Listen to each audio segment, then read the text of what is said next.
Hello and welcome to the lecture for section 5.5 to 5.8.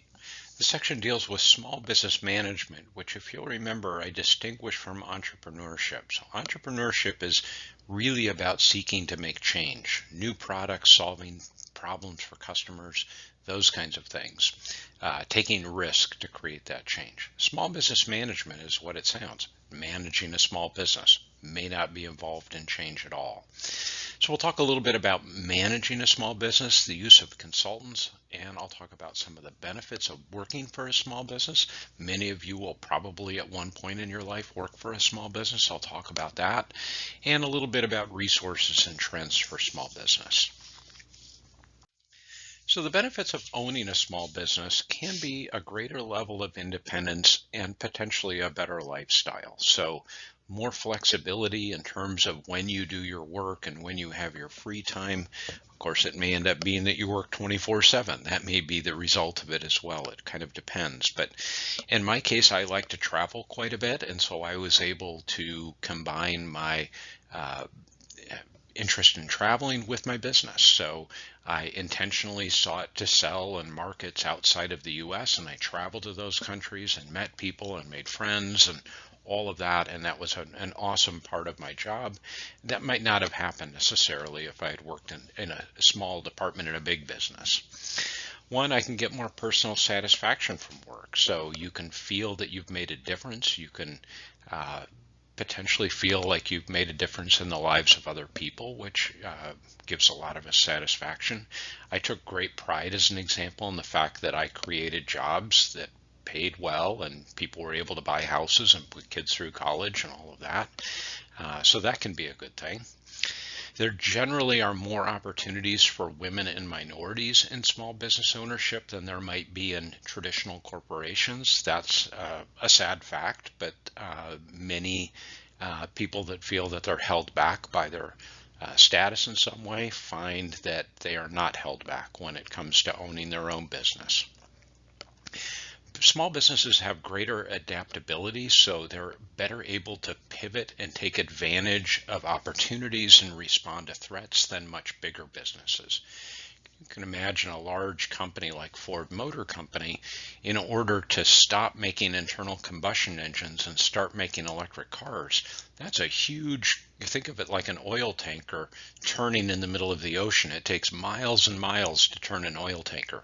Where a smaller company, a startup, can do something much faster because they don't have that kind of bureaucratic bulk that has to be moved in some ways. And then small businesses are often better able to serve specialized markets. There's a lot of niches in the market, so a small group of customers that have a particular need that don't represent enough opportunity for a big business to pursue those markets. So a small business can often find a very good living in seeking out those small niches and meeting those customers' needs and developing very loyal customers in the process. So some of the challenges of owning a small business, one is you may have limited management skills, or the people around you may have limited management skills. A lot of times people get into the ownership of a small business because they're good at something. They're good at fixing cars, they're good at cooking, they're good at a variety of different things. And those things are not the same as managing a business. So a lot of times somebody finds that, gosh, I'm really good at doing the thing of my business, but I'm not really good at contract law and hiring and firing and all of those kinds of things.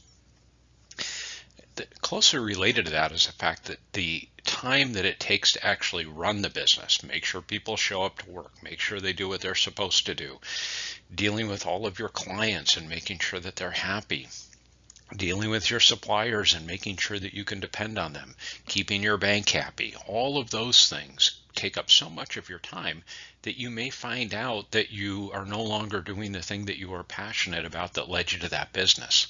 If you really love baking beautiful cakes and you start a cake building business, and within a couple of years it's so big and you have all these people making cakes for you that you never make a cake yourself anymore. And a lot of times people can find that frustrating.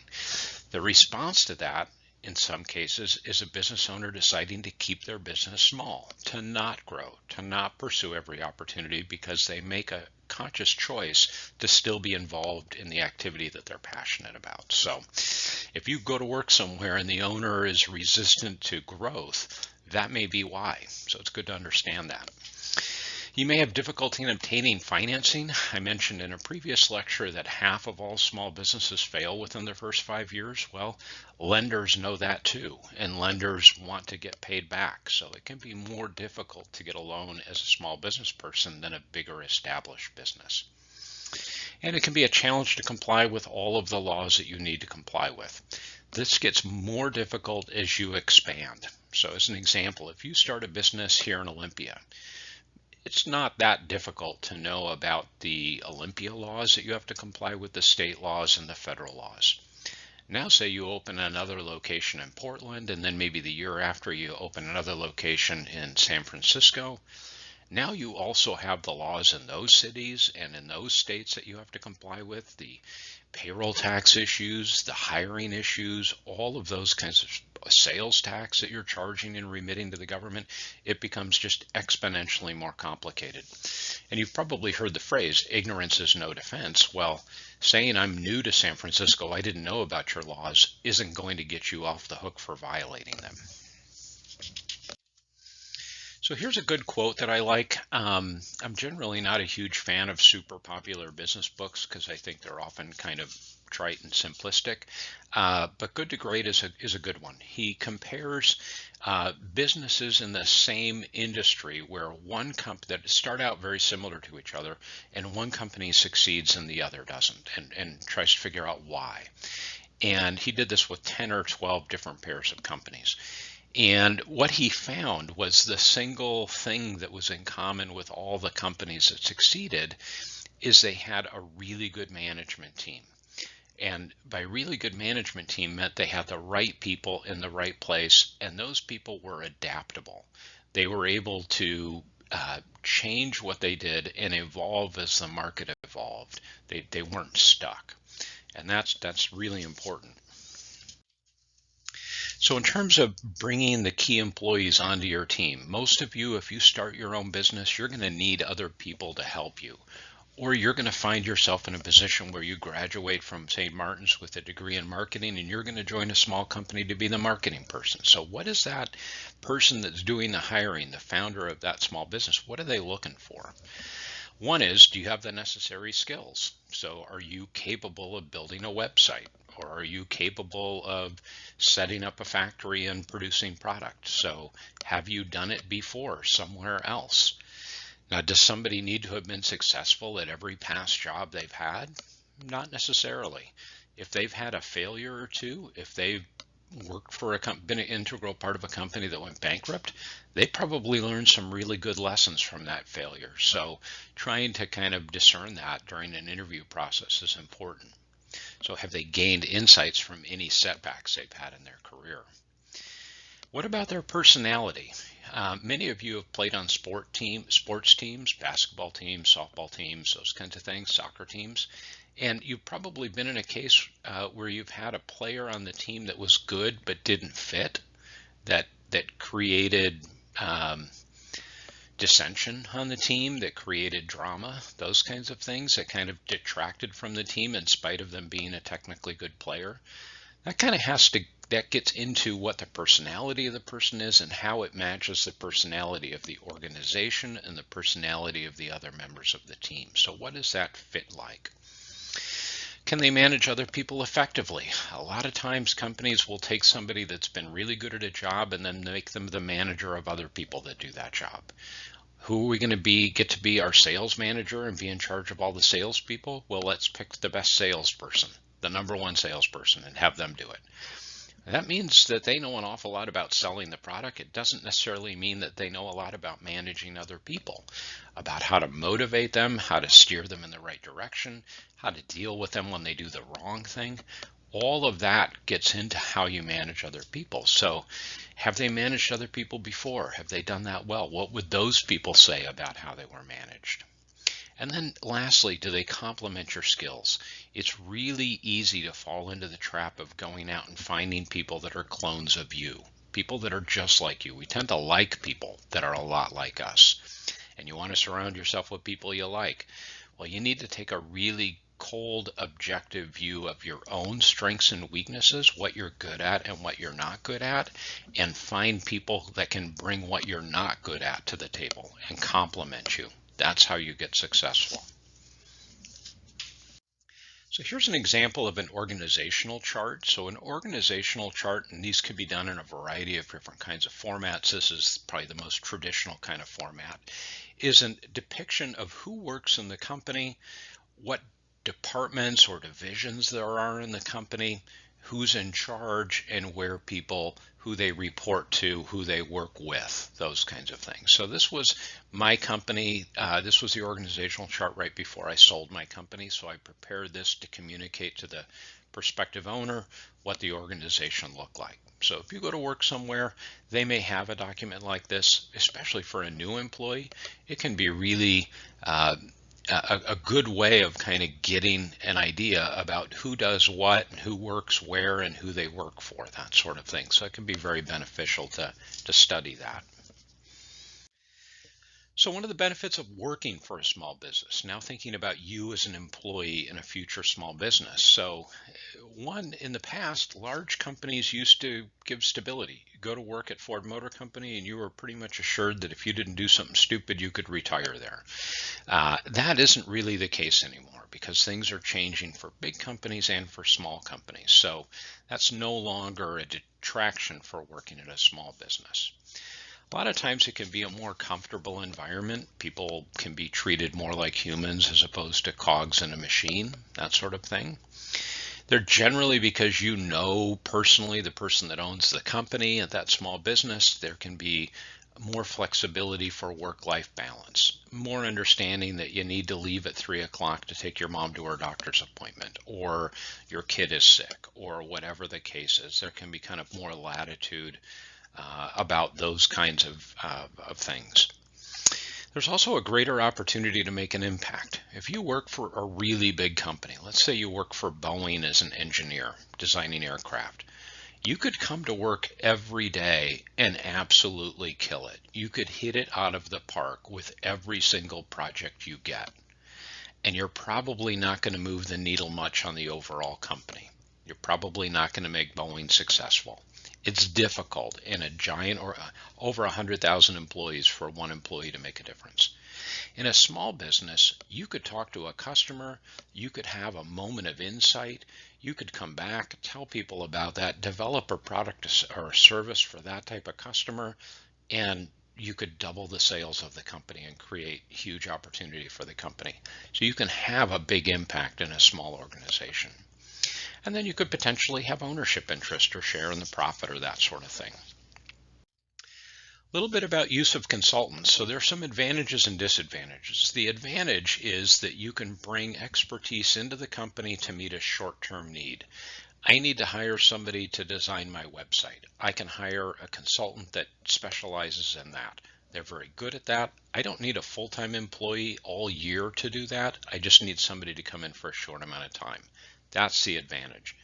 The disadvantage is that sometimes those consultants see you as a revenue source. You're their customer. So they have kind of an interest, at least the unscrupulous consultants, in maintaining that revenue source and continuing to convince you need their services and get you to pay them more money. So that's the downside. You have to be careful about that.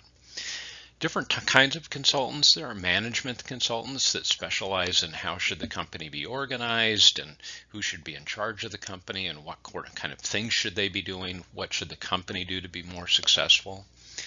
Every single company should have an accountant and an attorney, should have a relationship with those two kinds of professionals. Every single business needs that. In terms of accountants, there's a lot of different kinds of accountants out there. You want a tax accountant. It's the kind of person that's going to help you avoid tax issues. The other kind that you need an attorney is a business attorney. There's lots of different kinds of attorneys. There's trial lawyers, defense lawyers, all of that. You need a business attorney that can help you with contracts, with documentation, all of that. Marketing consultants can help you craft your message and help you target particular customer groups, can help you get your message to those groups.